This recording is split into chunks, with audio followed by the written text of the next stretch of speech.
Sister demanded I serve guests at her wedding and called me a failure until I revealed the truth in front of everyone. Now her husband wants an annulment. Earlier this year, my younger sister, Bonnie, made the big announcement that she was getting married. Of course, we were all thrilled for her. She was marrying one of her co-workers, a guy named Matt. From the moment we first met Matt, it was clear he was a decent, friendly guy, and he seemed to genuinely care for my sister. However, Matt wasn't just any regular guy, he came from old money. His family, as Bonnie had told us, had generational wealth. They were the kind of people who had inherited fortunes passed down from one generation to the next, the type of family where money wasn't just about luxury, but also about legacy and status. Everything about him and his background was worlds apart from our own experiences. His family had never known the kind of financial struggles we faced on a daily basis. For context, our family's financial situation had never been stable. In fact, we were the complete opposite of Matt's wealthy background. Our dad left us when we were just kids, and it was tough. Our mom was a single parent, raising both me and my sister Bonnie on her own. She worked long, grueling hours just to keep a roof over our heads and make sure we had the basics to survive. From a young age, we became all too familiar with hardship. Money was tight, sometimes painfully so, and we learned how to live with very little. There were many nights where we went to bed hungry because there simply wasn't enough money for groceries. We didn't even own a car, so my mom had to rely on public transportation to get to work every day. The bus rides were long, and after working long shifts, she'd come home exhausted. Still, she never let that stop her from doing everything she could for us. She'd come through the door with tired eyes, but she never complained. It wasn't until I was in high school that things started to slowly improve for us. My mom finally managed to get a better job, one that paid a bit more and made it a little easier for her to support us. By then, though, we had accumulated so much debt from years of barely scraping by that it took her a long, long time to climb out of that hole. She worked tirelessly to pay off what we owed. Even as our situation improved, it still felt like we were always one step behind. When I graduated high school, my mom didn't have the money to send me to college. As much as she wanted to, she simply couldn't afford it. Thankfully, I had worked hard and secured a scholarship that made it possible for me to leave our small town and head to the big city for college. It was a huge relief, not just for me, but for my mom too. I knew how much she had worried about my future, and getting that scholarship felt like a way to finally ease some of her burden. Leaving home for college was bittersweet, though. I was excited for the opportunities that lay ahead, but I couldn't shake the feeling of guilt about leaving Bonnie and my mom behind. Bonnie missed me a lot when I left, and I missed her too. We'd always been close, and it was hard to be apart from her. She used to call me often when I was in college, eager to hear about my experiences. Bonnie was fascinated by my stories, whether it was about classes, dorm life, or the social scene. Every time we spoke, she would tell me how badly she wanted to be in college too, constantly expressing how she couldn't wait to break free from the constraints of home. She longed for that independence and the excitement that she imagined college life would bring. Years passed, and eventually, the time came for Bonnie to go to college herself. Fortunately, by that point, my mom had managed to put aside some money for her education. This financial support helped Bonnie get admitted to a college, but it wasn't enough to cover all her expenses. Unlike me, she wasn't able to secure a scholarship, which meant that she still had to take on a part-time job to help pay for her future tuition fees and other college-related costs. By this time, I had already started working, so I began sending money home each month, making sure to contribute both to my mom and to Bonnie. I saved every bit I could from my paycheck, cutting back on my own expenses so I could support them.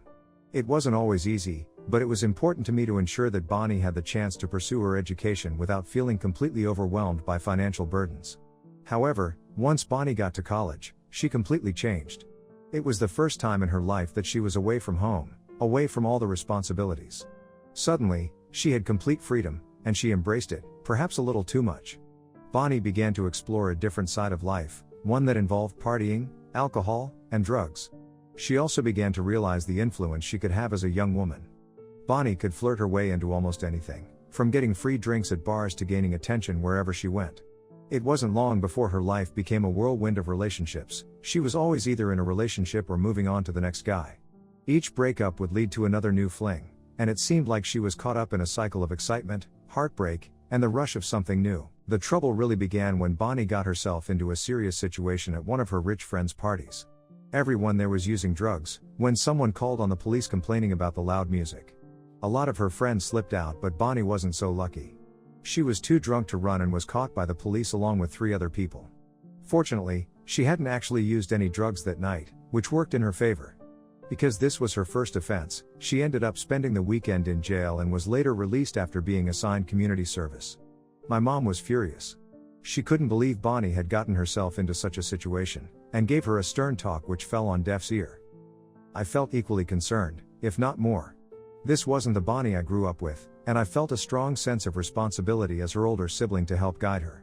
So I tried to console her, hoping to make her see that this kind of behavior was dangerous and wasn't doing her any good for her future. But Bonnie got irritated and dismissed me, telling me to mind my own business and that she was just having fun during her college days. It was clear that Bonnie just wasn't ready to listen to any of us. As the months passed, things only seemed to get worse. Bonnie became more and more entangled with the wrong crowd. She would regularly use drugs, or smoke weed like it was nothing. After she graduated college, she had no prospects of a proper job, so she started living together with some of her friends in a cheap apartment while working as a server. I did my best to encourage her to look for better jobs, but she had absolutely no ambitions. I had no choice but to keep sending her rent money to help her out every month. One night I received a frantic phone call from Bonnie. She was crying, completely delirious, and I could tell from her voice that something was seriously wrong. Through her sobs, she told me that she was high on drugs and had somehow gotten separated from her group of friends. She was stranded, alone in the middle of nowhere, and had no idea where she was. At that moment, I felt a wave of terror wash over me. My mind raced with worry, imagining all the worst possible scenarios. I told her to send me her location, and without wasting any time, I got in my car and started driving. It took hours, driving through the middle of the night, to find her. When I finally spotted her, she was near a small petrol pump, sitting on the ground, looking worn out like a homeless person.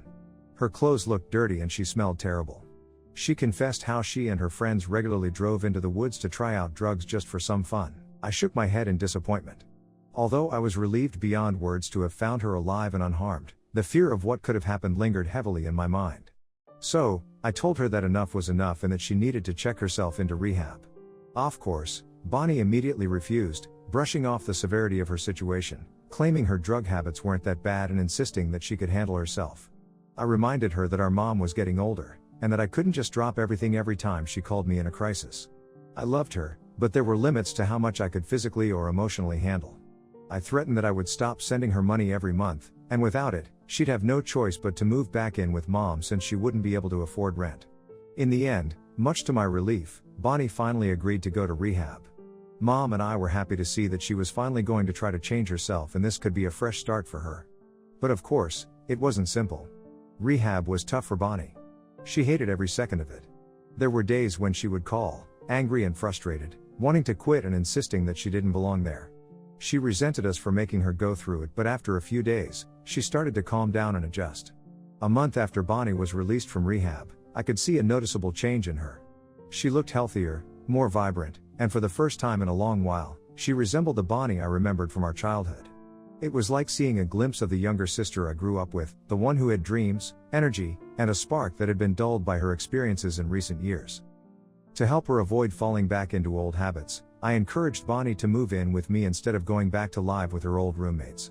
I knew that returning to the same environment, surrounded by the same people who had been part of her partying and drug use, would make it too easy for her to slip back into that lifestyle. By moving in with me, she could break contact with those influences and focus on building a healthier life. At first, Bonnie wasn't thrilled about the idea of leaving behind her social life, even if it was a toxic one. But after some thought, she agreed to give it a try, and we began living together. Once she moved in, Bonnie continued working at the cafe like she did. Because I was covering all the expenses for both of us, rent, utilities, groceries, Bonnie was able to save most of her earnings from the cafe. I didn't mind footing the bill, and just wanted her to focus on staying clean and rebuilding her life. From time to time, I encouraged Bonnie to think about finding a more stable, long-term job. I knew that working at the cafe wasn't a forever solution, and I thought a corporate job might give her more financial security. But Bonnie always pushed back against the idea. She would tell me how much she hated the thought of working in a corporate environment, how it didn't suit her at all. In fact, she often expressed pity for me, saying she felt sad that I was part of what she called the rat race. Bonnie would also tell me how she planned on marrying rich anyways, so she wasn't really worried about her future. Lucky for her, it was during this period of her life that Bonnie met Matt. She was working while he came into the cafe for a cup of coffee. They struck up a casual conversation, and from there, things just clicked. What started as a friendly chat grew into a budding relationship. At the time, Bonnie had no idea about Matt's background, especially that he came from old money. He hadn't mentioned it, and in many ways, he seemed pretty down to earth. However, Bonnie has a sharp eye, and told me after their very first meeting that she had a hunch that he was wealthy based on the brands of his clothes and shoes. Bonnie and Matt hit it off after a few dates. One thing I noticed early on, though, was that she never invited him inside after their dates. Whenever Matt would drop her off after a date, she always made sure he left her at the curb just outside my house. Out of curiosity, I brought it up with her a couple of times, casually mentioning that if she wanted to, she could invite him in. I wasn't trying to pry, but I wanted her to know that she could treat my place like her own. But Bonnie always brushed it off. She'd refuse, saying that it wasn't necessary, and that she just preferred to keep things separate. One evening, as I was coming home from work, I noticed Bonnie and Matt standing outside our place, clearly having just returned from one of their dates. They were chatting quietly, but as soon as Bonnie spotted me, she gave me this awkward, almost uncomfortable smile. At first, I thought maybe she was just feeling a bit shy about introducing Matt to me, which seemed odd, but I brushed it off. Matt looked polite and well-mannered as he turned to look at me. He smiled and extended his hand, and I introduced myself, shaking his hand in return. Trying to be friendly, I invited Matt upstairs for a cup of coffee, figuring it was a good opportunity to get to know him a little better. But Bonnie immediately looked embarrassed, almost panicked. She started declining the offer on his behalf, saying it was getting late and that he should probably head home. Matt seemed interested, though, like he wouldn't have minded coming up, but Bonnie kept insisting it wasn't a good time. I didn't want to push the issue, so I wished them both good night and walked upstairs, still thinking it was strange how determined Bonnie was to avoid having him come inside. Later that night, when Bonnie and I were alone, I asked her directly why she was so adamant about not inviting Matt in. Red-faced, she finally admitted that she didn't want Matt to see how poor we were. I was stunned. I stood there, staring at her, trying to make sense of what she was saying. We lived in a decent neighborhood. I had a decent salary which supported both of our lifestyles and had worked hard for everything I owned. My place was cozy, comfortable, clean, and well kept. I looked around, gesturing to the apartment, and asked Bonnie what she could possibly be talking about. In my eyes, we had everything we needed. But she just shook her head, exasperated, and told me I wouldn't understand. According to her, I had no idea how rich people lived. She argued that she had been around wealthy friends before, and the way they lived was completely different from how we lived. Their houses, their lifestyles, their luxuries, it was on a whole other level, she said. She said she didn't want Matt to see our place and get scared off by the reality of her life. She insisted that Matt was her ticket out of this house and she didn't want to jeopardize anything. I was taken aback, not just by her words but by how casually she had admitted to using Matt just for his money. I tried to explain that this was wrong of her and that if she really saw a future with Matt, she needed to be honest and upfront to him about who she was, about our life. It wasn't healthy to hide things from someone she cared about. But Bonnie wouldn't hear it. To her, it was all about appearances, and in her mind, she needed a way to escape this way of living. Months later, Bonnie finally decided to introduce Matt to me and my mom, only because Matt had been asking her for months to meet her family and she couldn't put it off any longer. From the beginning, she insisted that we be on our best behavior while meeting Matt and that we have to give off a certain image, one that wouldn't reveal any hint of the financial struggles we had experienced growing up.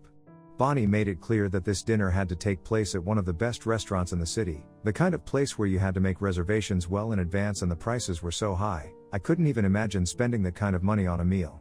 I tried to reason with her, suggesting that maybe we could go somewhere more modest. But Bonnie wouldn't hear it. She insisted that we needed to do this for her, to present ourselves as capable, refined, and anything but poor. She also emphasized strictly that I, being the oldest, should pay for the bill for our meals, even though she knew it was well beyond my budget. Thankfully, our mom, seeing how much this meant to Bonnie, quietly gave me some money to help out with the bill later. The dinner itself went quite well. Matt, as always, was polite and charming.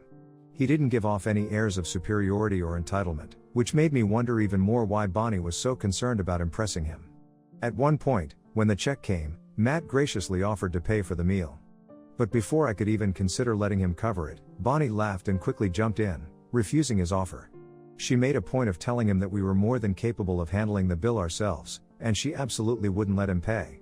It was clear she was trying to maintain the illusion that we weren't struggling at all, that we were just as well off as he was. Bonnie's plan worked. Matt left that evening none the wiser, fully convinced by the image Bonnie had worked so hard to create about her family. On one hand, I was relieved that everything had gone smoothly, that Matt hadn't suspected anything. But on the other hand, I was troubled by how far Bonnie was willing to go to keep up appearances. Throughout her relationship with Matt, Bonnie seemed incredibly happy. They traveled the world together, visiting exotic places, and she even started buying fancy clothes and handbags for herself using his card. When they finally decided to move in together, she gradually began to distance herself from me and would rarely call anymore. I missed my sister. Even though I had been there for her during the hardest times of her life, she barely seemed to care about me now that she could rely on her boyfriend for everything. This year, when Matt proposed to her, Bonnie didn't even call to tell us the happy news. Mom and I found out through social media when she announced it to her followers. Mom tried to reach out to congratulate her, but Bonnie ignored her calls. Weeks later, she finally got back to us and invited us to lunch to discuss her engagement and upcoming wedding. During lunch, Bonnie spent most of the time bragging about her relationship and how in love Matt was with her. She excitedly talked about finally having her dream wedding and inviting all her old friends so she could finally show off. Then she asked Mom how much money she had saved up for the wedding. Mom looked shocked and told her she didn't have much since she had assumed Bonnie, being an adult, would be paying for her own wedding. Bonnie seemed offended by that and argued that, as the bride's family, we should pay for at least half of the wedding expenses. I stepped in, reminding her that she knew very well that we couldn't afford something like that. Hearing this, Bonnie started yelling, saying this was the final step to secure her future and that after this, she would never ask for our help again. She insisted that we needed to contribute something, no matter how small, so it wouldn't be obvious how poor we were. Long story short, Mom and I scraped together whatever money we had saved up, and I even dipped into my own savings, years of hard-earned money from my job, to help Bonnie with the wedding. I loved my sister and wanted to do this one last thing for her to make her happy. Throughout her wedding planning, Bonnie hardly ever included me in the process. She didn't even ask me to be her maid of honor or a bridesmaid. I was a bit hurt, but I told myself it was her special day, not mine. When the wedding day arrived, it was beautiful and magical. Bonnie had clearly gotten everything she wished for. She and Matt had invited hundreds of guests, and everything seemed to be going well. But during the reception, there seemed to be a shortage of staff. Guests were starting to grow restless as they waited for drinks and appetizers, and the few servers available were overwhelmed. Bonnie, clearly flustered, kept glancing around and eventually came up to me with a strained smile. She explained that the caterers had somehow underestimated the number of guests, and as a result, there weren't enough people to handle the serving duties. Bonnie asked if I could step in and help serve drinks and appetizers to the guests. I was stunned and looked at her like she was joking. I told Bonnie that I wasn't comfortable with the idea of serving guests at her wedding, especially after everything I had already contributed financially. I suggested that if there was a staff shortage, she should have arranged for more help in advance or that she should simply let things be for now. Bonnie rolled her eyes on me and insisted that I needed to do this for her as a favor because Matt's family is wealthy unlike ours and that they were not used to waiting around. I vehemently refused and stood my ground, telling her this wasn't my problem. She then started to raise her voice, saying that I was being unreasonable and unhelpful. In my frustration, and having had a few drinks already, I lost my temper. I yelled loudly at Bonnie, that just because we were poorer compared to Matt's family didn't mean she could treat me like a server at her wedding. I told her that Mom and I had worked incredibly hard to pay whatever we could for the wedding, even though she had never done anything to help us in return. I shouted that it wasn't enough for her that we had been pretending to be well off for months just to keep up appearances for her boyfriend. Meanwhile, she was off traveling the world on his money, while we were struggling out here to make ends meet. My words must have carried, because Matt came over, clearly worried, and asked what was happening. I told him how Bonnie had asked me to serve at her wedding when all the sacrifices Mom and I had made helped fund it. Matt looked taken aback that Bonnie would make such a request. Bonnie, clearly fuming from my outburst, declared that I was a failure anyway, so why shouldn't she ask me to help? She smirked and told me that she would even pay me for doing this favor for her. I shot back, saying, "At least I'm not a fraud like you. I'm not someone who, despite growing up poor, hid my background, used drugs, got arrested, went to rehab, relied on our family for money, and then found a rich guy to support me." My sister went pale when she heard my words. Matt also looked stunned by this revelation. He turned to Bonnie and asked why she had told him a different version of her life and never mentioned her past drug use. Bonnie tried to stumble through an explanation, claiming she would have confessed everything after the marriage. But Matt's parents, who had by now heard everything, were outraged by her reply. They argued that Bonnie had no right to withhold such crucial information from them when they had welcomed her with open arms. They stated that they would have never given their blessing or spent thousands on the wedding just to welcome a druggie into their family. Bonnie's face went red as the room fell into a stunned silence. Since the wedding, Matt has refused to let Bonnie back into his place. He has told her that he needs some space from her and her lies. This is why Bonnie has been living with my mom. Mom, while understanding why I reacted the way I did, feels sorry for Bonnie and is insisting that I went too far by spilling everything about Bonnie. She and Bonnie have been calling me repeatedly, asking me to talk to Matt and come up with some sort of new story to save her marriage. Am I the a-hole for ruining my sister's marriage? Update 1. It's been more than a week since the wedding fiasco. To clarify, Bonnie did admit to Mom that she had told Matt a made-up story about our family at the start of their relationship because she didn't want to reveal the truth. Instead of saying that our dad left us with nothing, she claimed he had died rich and left us a lot of money that apparently helped us survive. Throughout their relationship, she continued to lie because she thought if she revealed the truth then, he would not trust her again. Matt and his family were so shocked when they heard me telling the truth because they had no idea about the magnitude of Bonnie's real past. I am sure had she been honest with him from the beginning, he might have had less issues with it. However, she knowingly chose to hide so much of herself that he must feel betrayed and disillusioned. Today, Matt reached out to me, wanting to talk. I'll be meeting up with him and answering all his questions honestly. Update 2. I met up with Matt this week. He seemed really shaken up after what had happened at his wedding and urged me to open up about our entire family history. I told him the truth about how we were raised and what we had to do to survive, and he was visibly shaken by what he heard. He revealed that Bonnie had lied to him so much. For example, she had lied to him about traveling to different places every year, having expensive family Christmas celebrations, and going to fancy places when in reality that was far from the truth. He was distraught how easily she could lie to his face throughout their relationship. She had even lied about her college background and had insisted that she had gone to a fancier college. I'm not sure how she managed to keep up with her lies for so long when the truth could have come out if Matt had asked us about it earlier. Honestly, I felt sorry for Matt, who was clearly shocked by the truth. He also revealed to me the reason why he and his family were so rattled about Bonnie's past drug use. It turns out that Matt had an older brother who died from a drug overdose, years ago.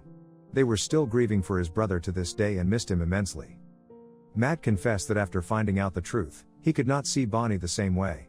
He explained that his family was very protective of their wealth and had always advised him to be cautious about meeting someone. However, like a fool, he hadn't listened to their advice by getting Bonnie's background check done because he was in love with her and genuinely thought Bonnie was exactly who she appeared to be.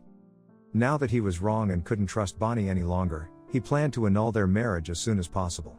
He was afraid that since they didn't have a prenup, Bonnie, with her history of lying and manipulation, could end up trying to claim part of his assets. Update 3. Hi, it's been 5 months since the incident. Matt and Bonnie ended up having their marriage annulled.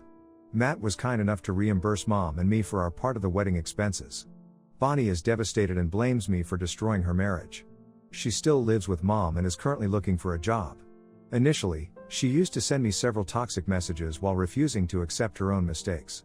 So, I decided to block her. Mom no longer supports Bonnie blindly like before. I had several conversations with Mom, explaining how wrong Bonnie was and the extent of the lies she told Matt. I pointed out that if the roles had been reversed, we would never have trusted Matt for lying about his past and his financial details. Mom now understands the situation better and agrees with what I did.